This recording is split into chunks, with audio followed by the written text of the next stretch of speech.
Hey guys, welcome back to another biblical studies video. Today I got quite the interesting person for us to examine today. This man is named Melchizedek. I might be butchering the name, so forgive me. But it's interesting because this name Melchizedek translates to a king of righteousness. And this is the person we're going to be analyzing today. He's first introduced in the book of Genesis, the first book of the Bible, and he's mentioned in this book as blessing the father of faith, Abraham. He's also mentioned as a king of a place called Salem. I'm going to read the first passage he appears in, and we're going to analyze it, and trust me, there's a lot to learn from this guy. So strap yourselves in, guys. Let's jump in. So he's mentioned in the first book of the Bible, Genesis, chapter 14, verses 17 to 20. And it says that after Abraham returned from a victory, Melchizedek, king of Salem, brought out bread and wine. He was a priest of God Most High. And he blessed him and said, "Blessed be Abram by God Most High, possessor of heaven and earth, and blessed be God Most High, who has delivered your enemies into your hand." And Abram gave him a tenth of everything. This is interesting because, first of all, sorry, I've been saying Abram, it's Abram, but sorry. First of all, Abram, later known as Abraham, was chosen by God to be one of the few people to actually know him. In this time period, hardly anyone knew the true living God. Most people were pagans, or they had their own idols. So, Abraham was like one of the few, maybe the only person who knew. And then out of nowhere, this mysterious figure, Melchizedek, shows up. And, his name means king of righteousness. Names are a huge thing in the Bible. Like nowadays, names are just thrown in and out depending on which one you like. But back then, a name was basically your identity. And so to have a name like king of righteousness, which is like a title which would be given to like God, and he's also referred to as a priest of God, that raises so many questions. But he's not mentioned anymore after this event. He's not mentioned anymore, at least not a lot in the Bible, and most people overlook this mysterious figure, or like, ignore him when they're reading, like, oh, he came, he blessed him, he's a priest. But if you really look at it, that's like, wait, what? There's this other guy who knows about God, and he's also referred to as a priest of God, which no one else before him has been referred to as that. So it's like, wow, there's so much that isn't told.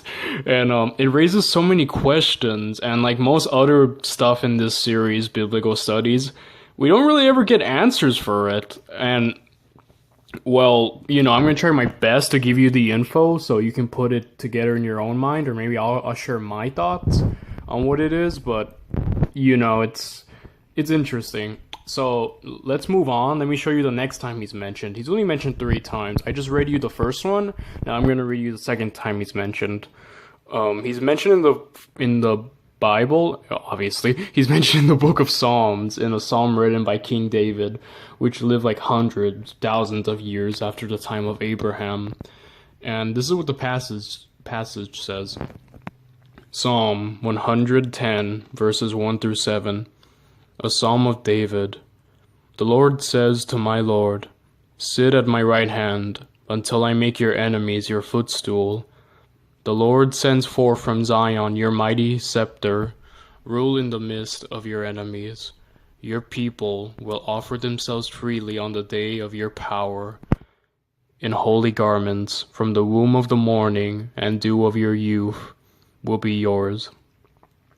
The Lord has sworn and will not change his mind. You are a priest forever, after the order of Melchizedek. The Lord is at your right hand. He will shatter kings on the day of his wrath. And this is another interesting bit of information, because Melchizedek, sorry, I keep switching, it's really hard, but Melchizedek is mentioned as having his own order under God. And the official Jewish priesthood or order are the descendants of the brother of Moses's brother Aaron, the Levites, the Levite tribe of the Jewish people. And they were recognized as the official, like, priest. And, you know, Melchizedek lived hundreds of years before Aaron, and the Levites priest basically established themselves, the order of God. And so this is big because not only is he like mentioned before them, he's mentioned as having his own order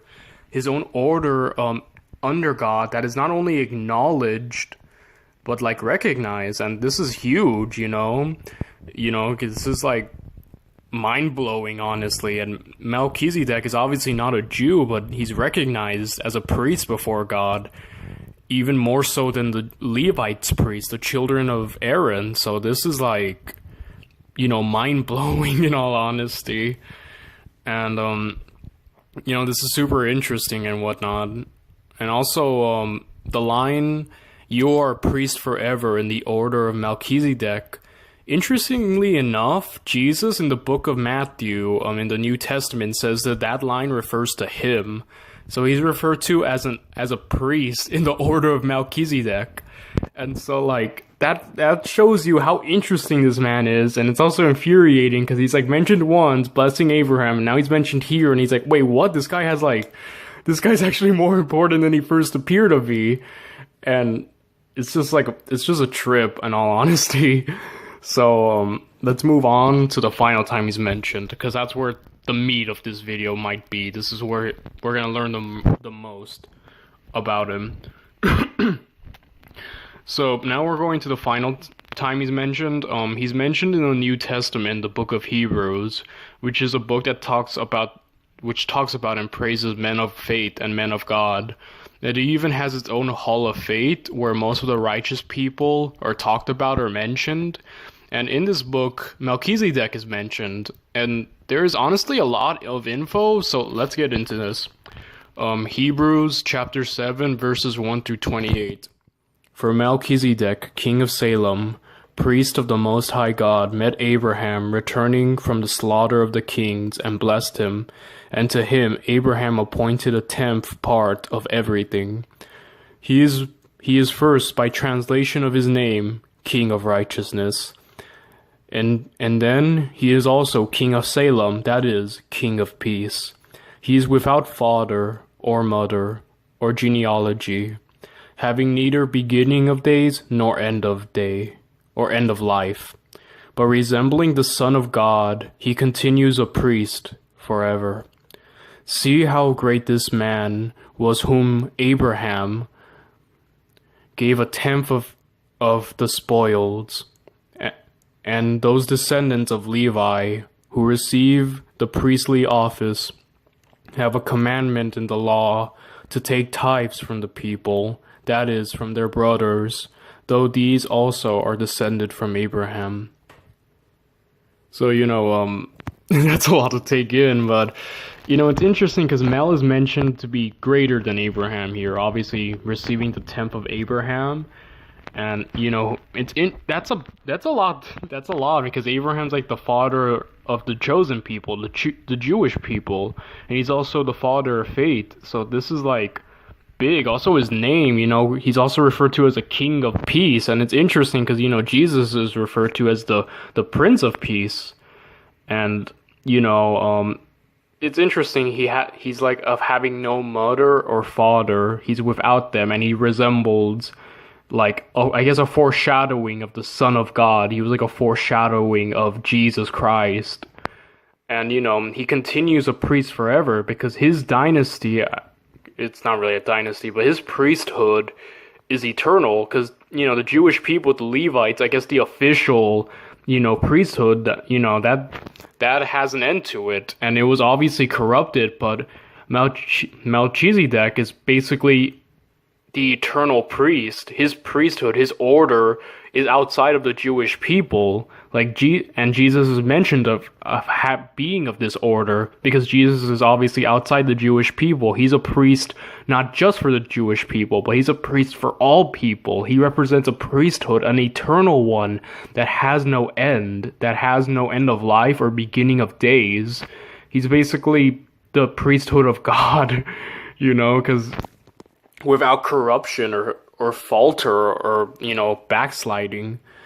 And so it's that's a lot to take in when you really look at it, because you can read the Bible and just see this name, but no, this is a foreshadowing of Christ. This is a man who has the eternal priesthood. This is a man who's obviously seen highly in the sight of God and whatnot, and it's like, it's just a lot to take in, my dudes, and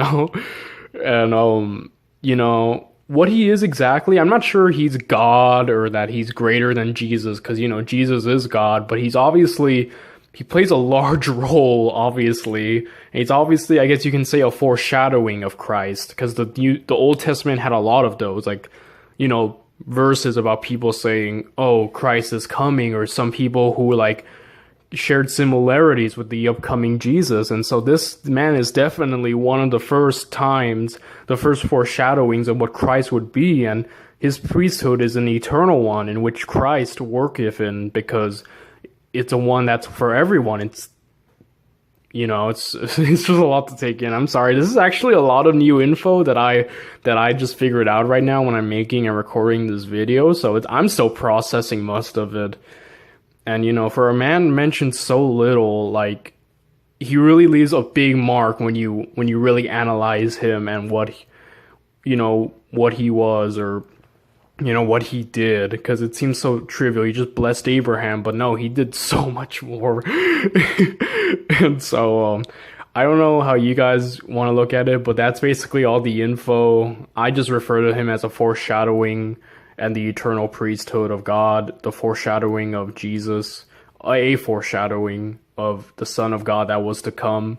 And so it's, you can look at it or put together whatever own little theory you've got, but that's basically it. It's an interesting character, interesting man of the Bible, and